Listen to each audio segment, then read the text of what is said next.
ایک انسان تھا جی، اس نے ایک نا طوطا پالا ہوا تھا۔ طوطا بڑا اس کے ٹیمڈ تھا، اس سے باتیں کرتا تھا، بڑا ہی سمجھدار طوطا تھا۔ ایک دفعہ طوطے نے اپنے مالک سے، بادشاہ جو اس کا مالک بادشاہ تھا، اس سے کہا کہ میں ذرا باہر گھومنے پھرنے جانا چاہتا ہوں۔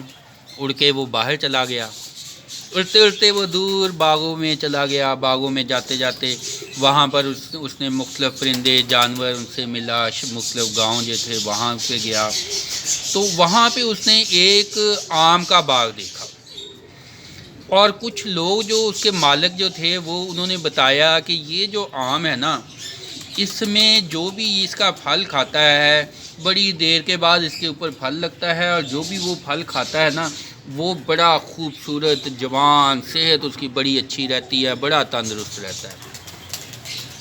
اب یہ جو طوطا تھا نا، اس نے سوچا کہ اچھا اتنے فائدے ہیں تو کیوں نہ میں اس کا پھل جو ہے نا وہ آم لے کے جاؤں، اپنے مالک کو کھلاؤں گا۔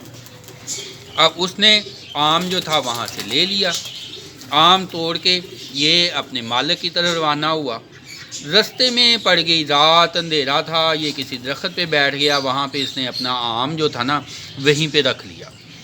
اب ہوا یہ کہ وہاں ایک زہریلا سانپ تھا، اس نے اس آم کو ڈس لیا، اپنا زہر اس آم میں داخل کر دیا۔ اب طوطے کو پتہ نہیں چلا، صبح اٹھا، اٹھ کے پھر اڑان بڑھی، اور وہ آم جو تھا نا ویسے ہی لے کے اپنے مالک کے پاس چلا گیا۔ اب مالک کو جا کے اس نے ساری بتایا کہ جی یہ آم ایسا ہے کہ اس سے زندگی جو ہے نا، جو بھی اس کو کھاتا ہے نا اس کی زندگی بڑی خوبصورت ہو جاتی ہے، بڑی اچھی ہو جاتی ہے، وہ بڑا خوبصورت ہو جاتا ہے، صحت بن جاتی ہے اس کی، اور زندگی لمبی ہو جاتی ہے۔ تو بڑی تعریفیں کی، بڑا بادشاہ خوش ہوا، مالک جو اس کا تھا۔ اس نے اس کو آم کو کھانے سے پہلے نا تھوڑا سا اس کا ٹکڑا کاٹ کے نا اپنے کتے کو ڈالا کہ چیک کروں۔ وہ ایسی چیک ہی کرتا تھا ہر کوئی بھی کھانے سے پہلے، کسی کو چیک کروایا، کتے کو چیک کروایا، وہ جس کو بھی ڈالا وہ مر گیا۔ اس پہ جب بادشاہ بڑا غصے میں آیا، اس نے کیا کہا کہ اس نے کہا کہ اس نے تو مجھے مارنے کی سازش کی ہے۔ تلوار نکالی، طوطے کو جو سر اس کا علیحدہ کر دیا، طوطا مر گیا۔ جو آم تھا نا وہ اس کی گٹلی سمیت اس نے دور ایک اپنا جو نا دور پھینک دیا کھیت میں۔ اب کچھ عرصہ ہوا کہ وہاں سے درخت نکلنا شروع ہو گیا، بڑی سپیڈ سے درخت بڑا ہو گیا، کیونکہ وہ اس میں جو خوبیاں تھیں، وہ خاص قسم کا وہ پھل تھا، آم تھا، بڑی طاقت تھی اس میں، لہٰذا اس کا جو درخت تھا نا وہ بھی بہت سپیڈ سے بڑا ہو گیا، اس کے اوپر پھل لگنا شروع ہو گئے جلدی۔ اب بادشاہ نے سارے لوگوں کو منع کر دیا کہ اس کا پھل نہیں کھانا کسی بھی، نہیں تو یہ تو زہریلا ہے، مر جاتا ہے، لیکن اس نے اس کو کاٹا نہیں۔ تو ایک دن کیا ہوتا ہے کہ باہر سے ایک بڑھیا آتی ہے، وہ اس کا پھل کھا لیتی ہے، اس کو پتہ نہیں ہوتا۔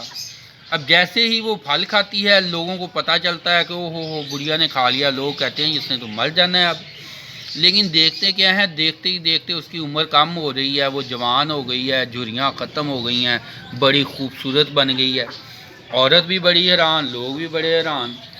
وہ لے کے گئے پھر بادشاہ کے پاس، اس کو سارا ماجرا بتایا۔ پھر بادشاہ جو تھا نا، جو طوطے کا مالک تھا، اس کو بڑا ہی افسوس ہوا۔ اس نے کہا ہو مجھ سے تحقیق نہیں کی گئی، میں غصے میں آ کے فوری فیصلہ کیا اور میں نے طوطے کو مار دیا۔ اب پتہ نہیں اس کی کیا حقیقت تھی، یقیناً اس کو سانپ کا زہر یا کسی دوسری چیز کا زہر اس میں لگ گیا ہوگا، ورنہ بات اس کی ہو سکتا ہے سچی ہو۔ تو زندگی میں ہم بھی کئی دفعہ ایسے ہی کرتے ہیں کہ غصے میں آ کے کسی پر حملہ کر دیتے ہیں، کسی کو نقصان پہنچا دیتے ہیں، کئی بھائی جو ہیں وہ بہنوں کو مار دیتے ہیں، کیا ہے جی کسی سے بات سن لی، جوش میں آ گئے، غیرت کا معاملہ بنا دیا، تو بعد میں ساری زندگی پچھتاتے رہتے ہیں۔ تو لہٰذا کوئی بھی معاملہ ہو اس میں تحقیق کیا کریں، ٹائم دیا کریں، سوچا کریں، سمجھا کریں، پھر جذباتی فیصلہ کیا کریں، ورنہ تھوڑے وقت کا فیصلہ جو ہے آپ کو، آپ کے جاننے والوں کو، اور جو دوسری ہوتی ہیں پارٹی جو کہ آپ کے مخالف ہوتے ہیں، ان کو بھی ہمیشہ کے لیے نقصان پہنچا دیتی ہیں۔ اگر آپ تھوڑا سا ٹائم دے دیتے ہیں تو پھر رستے نکل آ جاتے ہیں، نئے جو ہے نا رستے مل جاتے ہیں۔ لہٰذا دعاؤں میں یاد رکھیے گا، صبر تحمل اطمینان کے ساتھ زندگی گزاریے گا، خوش و خرم رہیے گا. چینل کو لائک شیئر اور سبسکرائب کیجیے گا. اللہ تعالیٰ سب کا حامی و ناصر ہو.